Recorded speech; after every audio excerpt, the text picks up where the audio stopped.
Señores oficiales, buenas tardes. Vamos a ver el día de hoy, vamos a tocar lo que es el tercer tema de investigación criminal. La semana pasada hemos visto todo lo que es registros, tanto en domicilio, vehículos y registros personales. El día de hoy vamos a ver el siguiente tema, que es el interrogatorio. El interrogatorio es el proceso por el cual la policía obtiene una información de otra persona que se niega a aportar más en su declaración y se realiza con un poco más de firmeza.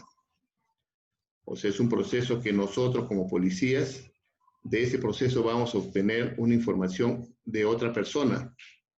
El mismo que se niega, ¿no? En su declaración de repente oculta cosas, deja de declarar algunas cosas, y con un poco más de firmeza durante el interrogatorio vamos a sacar información nueva y que nos va a servir de mucho provecho. Es una técnica policial que consiste en obtener de un sospechoso la confesión o admisión de un delito, sin violencia, que de una declaración voluntaria, escrita, firmada o atestiguada.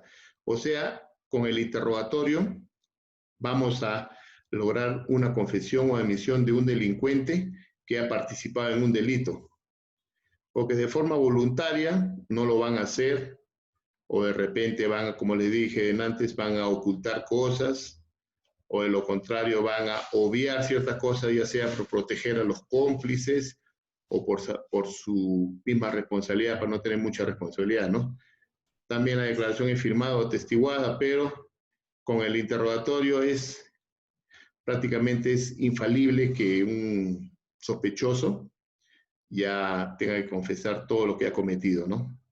También es la forma de procurar información que permitirá al investigador, en este caso a nosotros cuando estemos interrogando, obtener evidencia física directa o de otra naturaleza. Ya el interrogado dirá, en tal sitio está el arma, escondí en tal sitio el cuchillo, o de repente el veneno está en tal lugar. Entonces esa información va a permitirnos obtener la evidencia con la que podamos nosotros directamente ver la participación de la persona en el delito. También esta información va a probar o refutar la veracidad de un hecho, ¿no? Hay muchas veces las informaciones o lo que dice el interrogado es mentira, ¿no? O como le digo, está guardándose varias cosas. Entonces eso refuta si es verdad o no es verdad la comisión de un hecho delictivo. Acá vemos, les he puesto un gráfico como el interrogado, ¿no? El delincuente, el sospechoso, está sentado en una comisaría, uno de los efectivos está interrogando y el otro está de seguridad para cualquier cosa, para evitar cualquier problema que pueda haber con el detenido, ¿no? Así les he brindado un poco animadamente para que lo vean. La siguiente diapositiva es el objetivo del interrogatorio. ¿Cuál es el objetivo de que nosotros interroguemos a una persona? En primer lugar, conseguir establecer la verdad de los hechos investigados mediante la confesión del interrogado. O sea, cuando confiesa el interrogado ante las preguntas que le hacemos, se establece la verdad de un hecho que nosotros estamos investigando. Y el interrogado va a aportar muchas luces, muchas pruebas para llegar a esa verdad. El segundo punto es establecer el grado de participación de los presuntos autores y cómplices. El interrogado, con las preguntas que le hagamos, quién, cómo, dónde, cuándo, por qué, de qué manera, en qué lugar, con todas esas preguntas que nosotros hagamos, nosotros vamos a establecer el grado de participación de los autores o cómplices. Puede ser cómplice primario, cómplice secundario, puede ser autor intelectual, puede ser autor directo de un delito que se ha cometido, ¿no? Entonces establecemos eso mediante el interrogatorio. En el tercer punto vemos conocer los motivos que lo llevaron a cometer el hecho. ¿Por qué cometió el hecho? ¿Por qué cometió un homicidio? ¿Por qué cometió un sicario, por ejemplo? ¿Por qué cometió, por qué mató a la persona? ¿Por qué se cometió el robo? Y un montón de delitos. Y eso nos va a permitir el interrogatorio saber los motivos, conocer los motivos del por qué. En el cuarto punto vemos conocer las formas y circunstancias de cómo sucedieron los hechos, ¿no? Cómo se dieron, en qué lugar, fue de noche, fue de día, fue de madrugada, las circunstancias, por qué me vi ante un peligro o de repente quise tal propiedad de un sujeto, por eso lo maté. Todas las formas y circunstancias nos va a llegar a permitir el interrogatorio a una persona, ¿no? En el quinto punto tenemos conocer la ubicación de los efectos del delito. Esto quiere decir la ubicación donde han sido los hechos, o también de repente se comete el delito en un lugar a dónde puede más afectar, dónde se puede haber escondido el inculpado, el presunto autor del delito, ¿no? Entonces se conoce la ubicación de los efectos del delito. En el sexto punto tenemos conocer los antecedentes del agente. Agente no agente policial, sino el agente que estamos interrogando, la persona que estamos interrogando. Nosotros conocemos los antecedentes mediante este interrogatorio, si es primera vez que lo hace, segunda vez que lo hace, está en banda, lo ha hecho en banda, él solo, con una persona, con un campana, cuántos han sido, quién entró primero, quién salió después, quién es el que hizo el disparo y un montón de cosas. Esto nos permite conocer el interrogatorio, saber los antecedentes de la persona que estamos interrogando. La siguiente diapositiva es la finalidad, o sea, los fines, por qué nosotros realizamos el interrogatorio. Con el interrogatorio nosotros, con las preguntas que hacemos, vamos a eliminar a las personas sospechosas de un delito. Como les repito, preguntando quién, por qué, con quién, nosotros vamos a ver quiénes son efectivamente las personas que han participado, quiénes son los cómplices, quién tuvo mayor participación o poca participación en un delito. En el siguiente punto, tenemos conseguir mayor información para tratar de averiguar nuevos indicios. Con esa información que nos da el interrogado, nosotros vamos a recoger nuevos indicios, vamos a ver nuevos indicios, de repente encontramos por ahí una guilet o un sobre de pastillas de diazepam. Entonces, con esos indicios nosotros vamos a tener más información para saber si de repente la persona ha sido envenenada, ha sido dopada o qué sé yo, ¿no? Con eso, con esas preguntas que le vamos a hacer al interrogado. Y como le dije antes, el otro punto es conocer a los integrantes de la banda, ¿no? ¿Cuántos son? 2, 3, o de repente ha sido él solo, o de repente es una banda organizada, ¿no? Se conoce a los integrantes de la banda. He estado con de Campana estuvo, por ejemplo, el Pepo, ¿no? De repente el que hizo el disparo fue el Mala Hierba, ¿no? O así un montón de apodos que manejan los integrantes de una banda, y por medio de eso nosotros llegaremos a establecer quiénes son los integrantes de la banda. La otra finalidad es ubicar los lugares donde los agentes acostumbran a esconderse. Lógicamente, cuando uno interroga al autor de un delito y se ha sido en banda, nos va a decir, tal persona está escondido en tal sitio, está esperando la repartición, tal persona es el que se ha llevado las armas, tal persona es el que manejó el carro y nos ha dejado en tal sitio y el carro lo tiene estacionado en tal cochera. Entonces nosotros ya, con las preguntas estas al interrogado, ubicamos los lugares donde sus cómplices puedan estar escondidos. También otra finalidad es conseguir más información para una ampliación de la manifestación del imputado.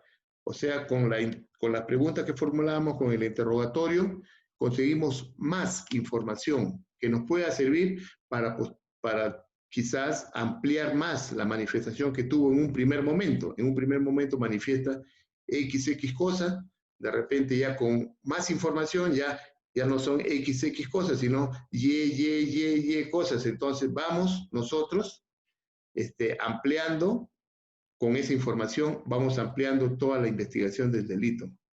La otra finalidad es investigar los indicios descubiertos por otras fuentes. ¿Por qué por otras fuentes? Porque de repente el interrogado nos dice, nos da ciertos indicios, pero otro grupo de investigadores, de policías, por otras fuentes, manifiestan otros indicios, ¿no? En el lugar de los hechos o en otros lugares, como digo, de repente donde están escondiéndose. Entonces, eso nos permite investigar, el interrogatorio de esta persona nos permite investigar y poder asociar con otras fuentes que tienen otra clase de información. Todo esto es la finalidad del interrogatorio, como ustedes ven, es muy importante saber preguntar, cómo llegar al interrogado y un montón de cosas que lo vamos a ver en la siguiente diapositiva. Para realizar un buen interrogatorio, tenemos nosotros que primero ver la sala. No le vamos a preguntar, hacer un interrogatorio en la calle, pues lógicamente, ¿no? Entonces tenemos que buscar una sala de interrogatorio que todas las comisarías lo tienen, ¿no? Al menos la jefatura de investigación criminal, que es el curso que seguimos nosotros, investigación criminal, tienen su sala de interrogatorio. Acá vemos, por ejemplo, un lugar cerrado, oscuro, donde la luz refleja al interrogado y al interrogador. Ellos dos están solos ahí, está sacándole toda la información posible con los indicios que tienen encima de la mesa, ya sea fotos, croquis o arma, el arma que está ahí sellada, ¿no? En la sala de interrogatorio es un factor decisivo que contribuye al buen desarrollo del interrogatorio, ¿no? ¿Por qué? Porque lo que primero que debe haber es la privacidad.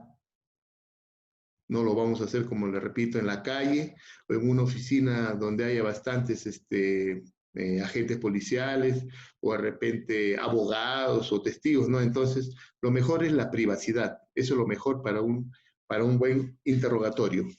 Luego, es aconsejable que la ubicación del mobiliario sea de tal forma que el interrogado pueda estar concentrado. No va a estar semisentado, semi-echado en un sofá, no. O no va a estar parado, apoyado contra un mueble, no. Lo mejor es que esté sentado en su silla y pueda estar concentrado en las preguntas que uno le hace para que pueda responder y podamos nosotros sacar máximo provecho de todas las preguntas que le hagamos al interrogado. Luego, si la habitación tiene ventana, porque casi todas las habitaciones tienen ventana, el interrogador, el que pregunta, debe ser la persona que encara la ventana, o sea, ponerse delante de la ventana. ¿Para qué? Para que el interrogado no pueda ver de repente el medio ambiente o personas que pasan, si está en un corredor o qué sé yo, no, que no se distraiga. Y siempre hay que tener en cuenta, no hay que olvidar que el interrogado sigue cada uno de nuestros movimientos y expresiones. Por lo tanto, la persona a quien se le pregunta se dará cuenta si el interrogador busca contacto con alguien detrás de una ventana. Está atento a lo que nosotros hacemos, cómo le preguntamos, qué movimientos hacemos. Los delincuentes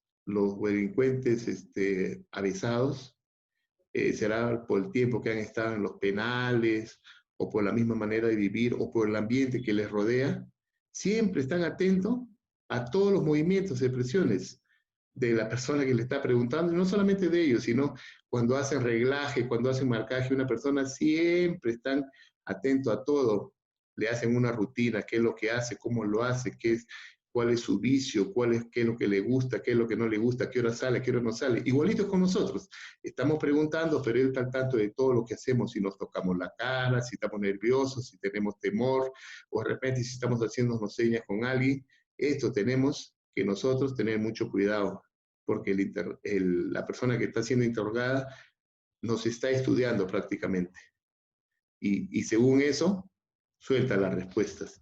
Y esto no debe permitirse. Luego tenemos, siguiendo con la sala del interrogatorio, ¿no? Es importante que no haya distracciones, lo que les repito, que nadie entre o pase por el local, o por el corredor, o por la oficina, para que no puedan dificultar la concentración tanto del interrogado como del interrogador.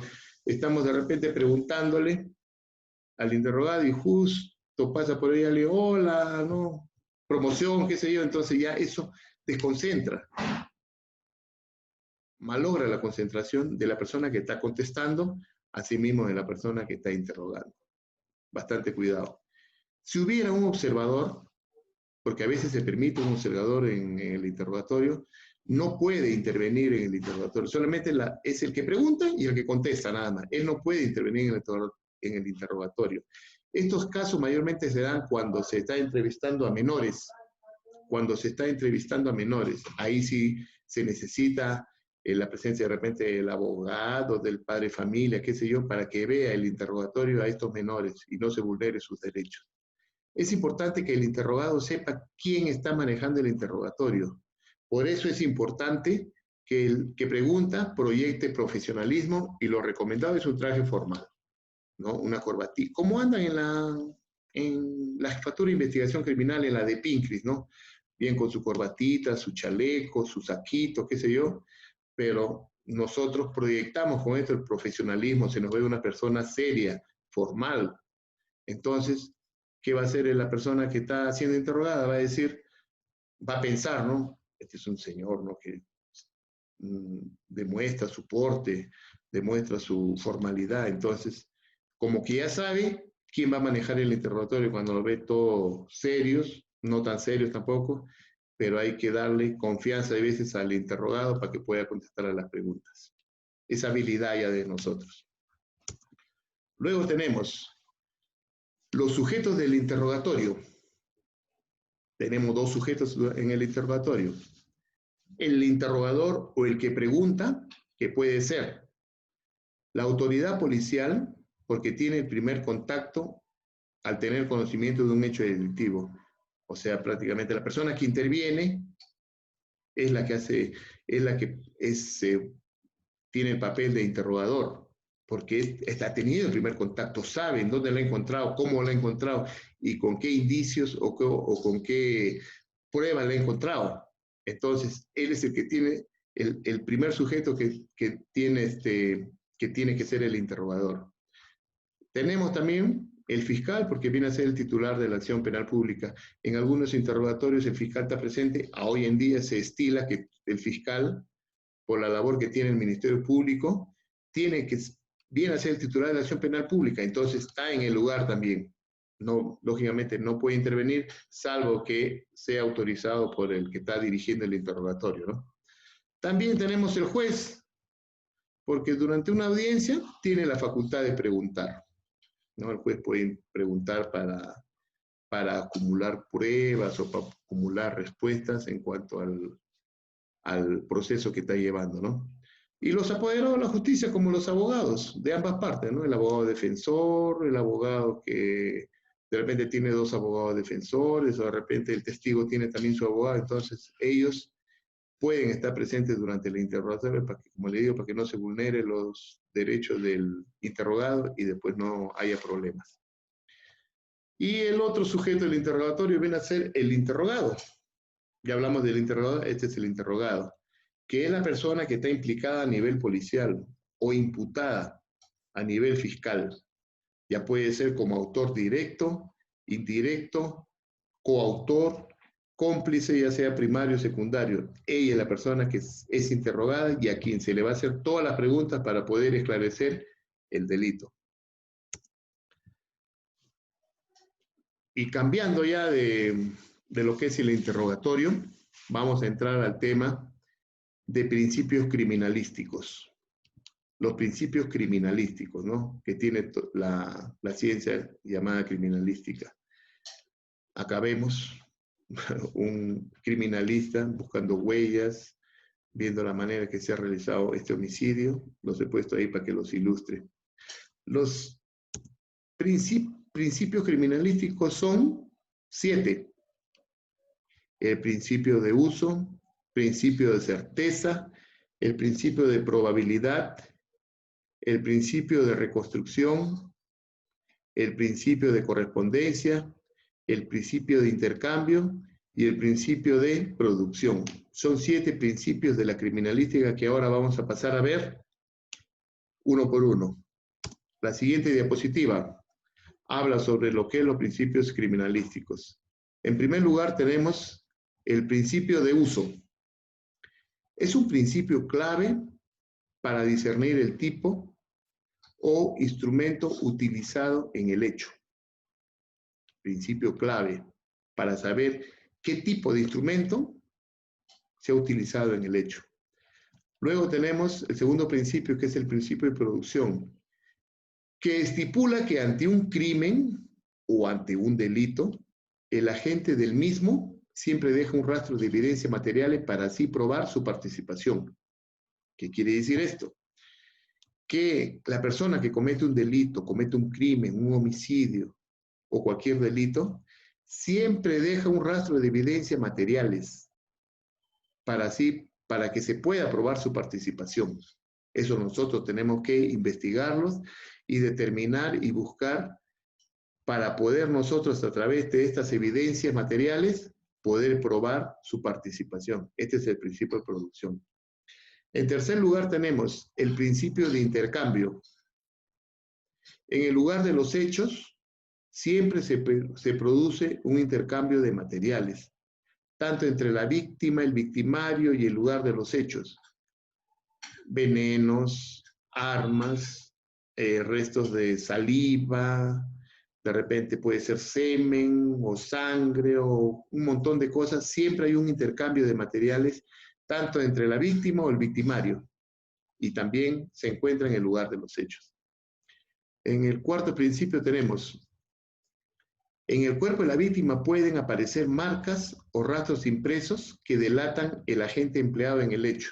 Lógico, la víctima de un homicidio, de una muerte por lesiones, víctima de la muerte por un disparo, siempre aparecen marcas o rastros impresos que van a delatar a la persona, a lo que la persona ha empleado en el hecho. Si encuentran en la víctima un orificio de entrada, se sabe que se ha empleado un revólver, una pistola. Si se encuentra una herida abierta en tajo, se sabe que ha utilizado un arma blanca, una hacha, un machete, qué sé yo. Entonces, siempre en el cuerpo de la víctima aparecen marcas o rastros impresos que determinan cuál es el arma que se ha empleado en el hecho. El quinto principio, principio de reconstrucción. Una vez que se hayan recopilado todas las pruebas y evidencias, de acuerdo a los pasos seguidos, se iniciará la reconstrucción de los hechos paso a paso y de acuerdo al orden e informe en que fueron producidos, ¿no? De acuerdo al orden en que fueron producidos. Ese se llama el principio de la reconstrucción. El principio de la probabilidad, que es tras la reconstrucción de los hechos, cómo ha sido, dónde ha sido, por qué ha sido, se procederá al cálculo de la probabilidad de resultado con un grado que puede ser variable de aproximación a la verdad, o sea, no necesariamente con certeza, ¿no? Puede aproximarse a la verdad, como se dice, son hipótesis, ¿no? Siendo de esta manera baja, mediana o nula la probabilidad de cómo haya sido cometido el hecho delictivo.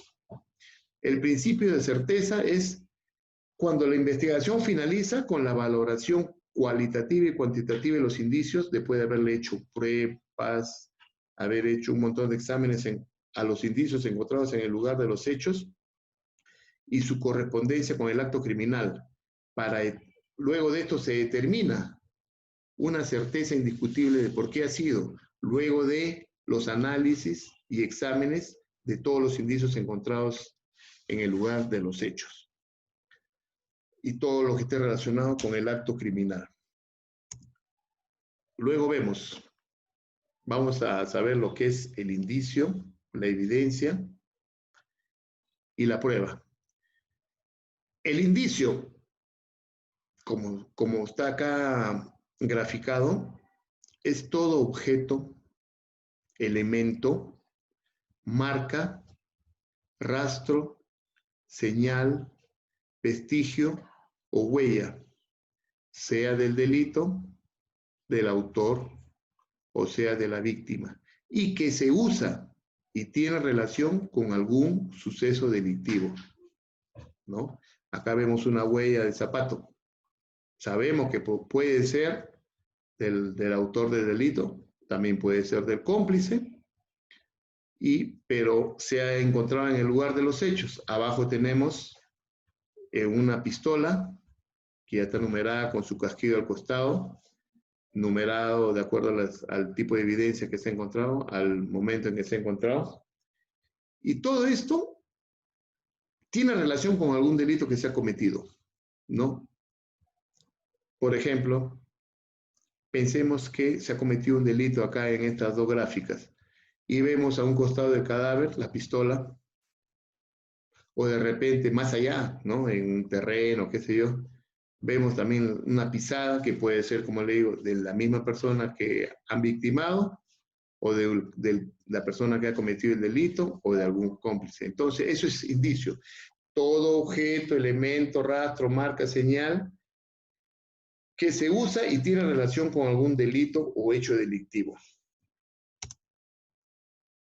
El estudio de los indicios nos puede ayudar a establecer la identidad del perpetrador o la víctima de un hecho, a establecer la relación entre estos y la circunstancia en que se consumó un delito. O sea, tenemos que estudiar los indicios. Y esto, mediante el estudio de estos indicios, como le dije antes, la pistola, de repente ha dejado huellas, la pisada que hay en el barro, acá en este caso el cuchillo hay rastro de sangre.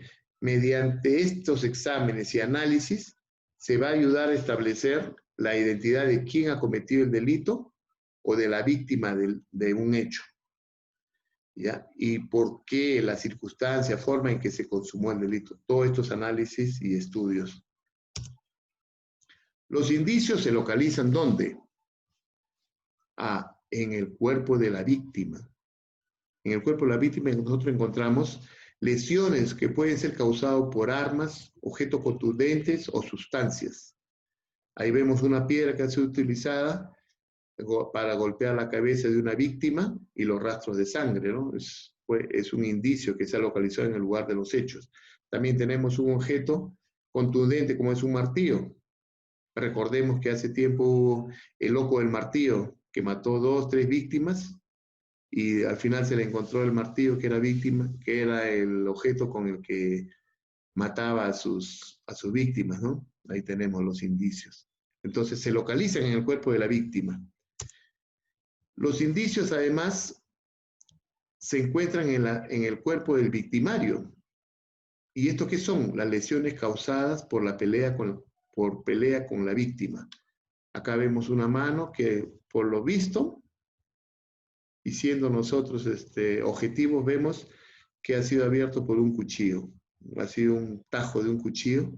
Entonces, ahí sabemos que de antemano ya lo vemos que ha sido de un cuchillo, ¿no? Abajo vemos como en el cuello de una persona hay arañones. Esto puede haber sido hecho tanto en la víctima, ¿por qué? Porque se ha defendido y la otra persona la ha arañado, o bien puede ser en el autor de un crimen, de un homicidio, de un delito de lesiones que se ha defendido y la persona victimada se ha defendido y ha logrado dar arañones en el cuello de la persona. Entonces, en el cuerpo del victimario también se encuentran las lesiones causadas por pelear con la víctima. También se encuentran en zonas aledañas los indicios, que es el lugar donde transportan voluntaria o involuntariamente objetos del delito. Ahí vemos una pistola que está en un bosque, en un matorral. Con esa pistola se ha cometido un delito, un crimen, y el autor lo único que ha hecho para poder correr y no se le encuentre el arma en su poder, lo ha tirado a los arbustos y ahí está, ¿ves? Entonces, voluntariamente lo ha dejado ahí para no caer con el arma. Abajo vemos como un cuchillo, después de haber cometido Otro delito, el cuchillo lo han abandonado lejos de donde está el cadáver. Entonces, en las zonas aledañas también aparecen los indicios. Y también tenemos los indicios que aparecen en el lugar de los hechos, como objetos fracturados, destrucciones, borraduras. Acá vemos que una puerta ha sido forzada, manipulada, posiblemente con una pata de cabra para poder entrar, ya sea para robar o cometer un delito o un crimen. Abajo tenemos un vehículo con el que han roto la luna del chofer para poder robarlo, de repente ha sido objeto de un disparo y por eso es que se ha trizado la luna, el parabrisas del lado izquierdo del conductor. Entonces ahí también vemos los indicios cómo aparecen en el lugar de los hechos. Eso es todo, señores. Eso es todo, señores, y será hasta la próxima. Espero que les sirva bastante estas clases. Véanlo, por favor. Entren a su teléfono celular o a cualquier internet que haya por ahí, una laptop que se consigan, para que puedan ver. Yo les voy a mandar, voy a subir a la página de la escuela, voy a subir este video desde ya y las diapositivas para que puedan reforzarse y puedan ver ustedes y poder estudiar y algo les quede. Eso es todo. Cuídense bastante y será hasta la siguiente semana. Muchas gracias.